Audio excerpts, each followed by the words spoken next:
Vladimir Putin accuses certain American bodies of conspiring to keep Russia out of Olympics. Russian President Vladimir Putin thinks he knows why the International Olympic Committee hasn't yet approved Russia to compete in next year's Olympics in PyeongChang, South Korea, and it doesn't have to do with accusations that Russia maintained a widespread, state-sanctioned doping program for years. Instead, Putin said in televised comments on Thursday, Russia's possible exclusion is the doing of the United States. "We aren't simply guessing about this, we know about it," Putin said, via the Associated Press. His theory goes like this: the IOC depends on sponsorship income, much of which comes from certain American bodies. It is these unnamed bodies, which Kremlin spokesman Dmitry Peskov clarified on Friday, via the AP, are state structures, including through social and non-government organizations, that are giving clear signals to keep Russia out, or if they're feeling generous, to allow Russian athletes to compete under a neutral flag. Putin said both outcomes would be degrading to the country, which hosted the 2014 Games and, according to Russian cable news outlet RT, has already spent more than $17 million preparing Team Russia for the PyeongChang Olympics that kick off in February. Pole dancing in the Olympics. International Sports Federation recognition helps pave the way.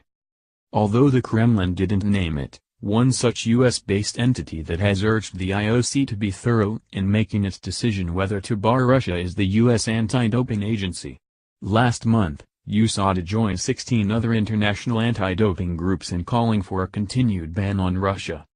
A country's sport leaders and organizations should not be given credentials to the Olympics when they intentionally violate the rules and rob clean athletes.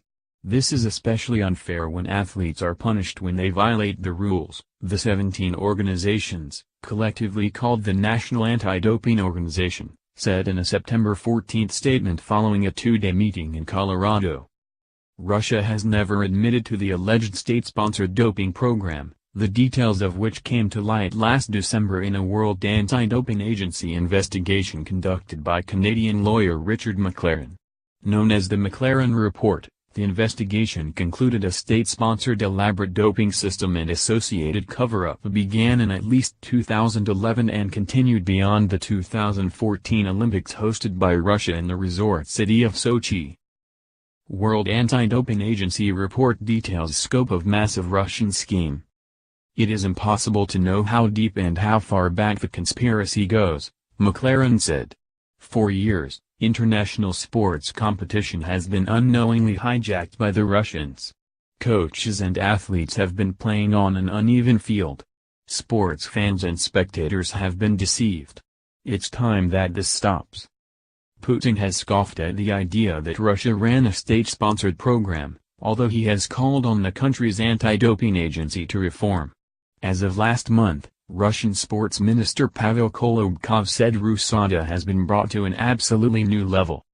Yes, Russia has been through a serious crisis recently, Kolobkov admitted while speaking at an anti-doping conference in Paris last month, via Russian news agency TASS, but this situation prompted us to step up anti-doping measures in sports.